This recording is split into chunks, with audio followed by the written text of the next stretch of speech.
എടാ എനിക്ക് 100% ഉറപ്പുണ്ട് എമ്പുരാനിലെ ടോവിനോ വില്ലനായിരിക്കും. ആ ഡാർക്ക് ഷെയ്ഡാണ് ട്രെയിലറിൽ കാണുന്നത്. എനിക്ക് അങ്ങനെ ആവൂല. അങ്ങനെയാണ് ട്രെയിലറിൽ ഡീറ്റെയിൽ ആയിട്ട് കാണിക്കുന്നത്. എനിക്ക് തോന്നുന്നു മിക്കവാറും ഫാസ്റ്റ് ഫാസിലാണ് ഞാൻ. ഒരിക്കലില്ല. രാജുവിന്റെ ഇന്റർവ്യൂ പറഞ്ഞല്ലോ പകുതി പടത്തിലേ ഇല്ലെന്ന്. അതാണ് സൈക്കോളജിക്കൽ. നമ്മളെല്ലാരും വിചാരിക്കും ഫാസ്റ്റ് ഫാസിലല്ല, പക്ഷെ തന്ത്രപൂർവ്വം ഫാസ്റ്റ് ഫാസിലും. എന്തായാലും ആ പൊട്ടന്റെ സൈക്കോളജി വേദിച്ച് നമ്മൾ എങ്ങനെയും തിരി പൊട്ടം തന്നെയല്ലേ അങ്ങേര്. പക്ഷെ ഞാൻ വിചാരിച്ച എന്തായാലും എന്നെ പിടിക്കും. 27-ാം തീയതി ലീവ് സെറ്റ് പക്ഷെ ആയി. പുള്ളി ഈ ആറ്റാൽ പൊങ്കാലൊക്കെ വരെ പണിയെടുത്തവനാണ്. എനിക്കതാണ് ഇവിടെ നസീർ മരിച്ചത് അങ്ങേര് അറിഞ്ഞിട്ടില്ല, പിന്നെ ആൾ ആറ്റാ പൊങ്കാല. അതെ, നമുക്ക് ഈ ഡിസ്കഷൻ ഒന്ന് നിർത്തിയിട്ട് അവരുടെ കൺഫ്യൂഷൻ അങ്ങ് മാറ്റി കൊടുക്കാം. അത് ശരിയാ. 27-ാം തീയതി എങ്ങനെ ലീവ് കിട്ടിയെന്നല്ലേ?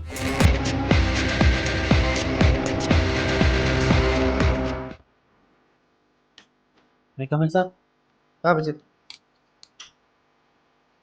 കൂളിംഗ് ഗ്ലാസ് അത് കണ്ണിന് ചെറിയൊരു പ്രശ്നം. ഗ്ലാസ് ഒരിക്കൽ അയ്യോ സാർ, അത് വിടാൻ പറ്റത്തില്ല. എന്താ കണ്ണ് പഴുത്ത് ചീഞ്ഞിരിക്കുക. ഗ്ലാസ് മാറ്റിയ സാറ് കാണൂല. കുഴപ്പമില്ല. ഞാൻ പറയാൻ വന്നതേ, സാർ മറ്റേ പ്രോജക്റ്റിന്റെ കാര്യം പറഞ്ഞില്ലായിരുന്നു. ഓക്കെ. അത് ഞാൻ ഫിനിഷ് ചെയ്തിട്ടുണ്ട്. ഡെഡ് ലൈന് മുമ്പേ ഫിനിഷ് ചെയ്തിട്ടുണ്ട്. ഓക്കെ.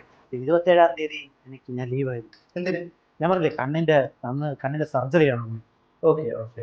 അന്ന് എനിക്ക് ലീവ് ആയി. മെയിൽ അയച്ചു. ഞാൻ thank you sir. Okay. Sir Vishnu. Good afternoon sir. Good afternoon. Sir ഒരു കാര്യം പറയാം. ആ.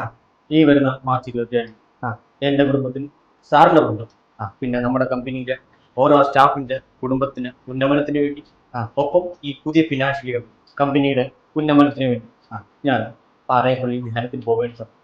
അതുകൊണ്ട് സാർ എനിക്ക് ലീവ് ഗ്രാൻഡ് ചെയ്യണം. ധ്യാനത്തിന് സാർ വൈഫിൻ്റെ നേർച്ചയാണ് സാറേ. പിന്നൊന്നും പറഞ്ഞു ലീവ് തരില്ല സാർ. ഓക്കെ. നമ്മൾ mail. Thank you sir. Sir Shreya വരൂ. ഇതിനൊക്കെ അറിയുന്നു. ഇരിക്കേ.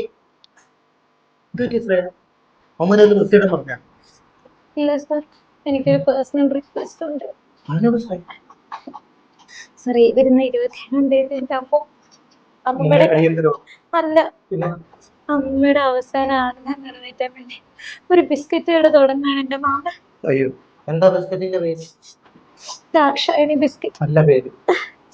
സാർ അതിന്റെ ഉദ്ഘാടനം ഞാനില്ലെങ്കിൽ കുടുംബം മൊത്തം. Thank you sir. Thank you for understanding. ഓരോ ശല്യങ്ങളും മനുഷ്യന് സ്വസ്ഥമായിട്ട് ട്രെയിലറും കാണാൻ സമയത്തില്ല.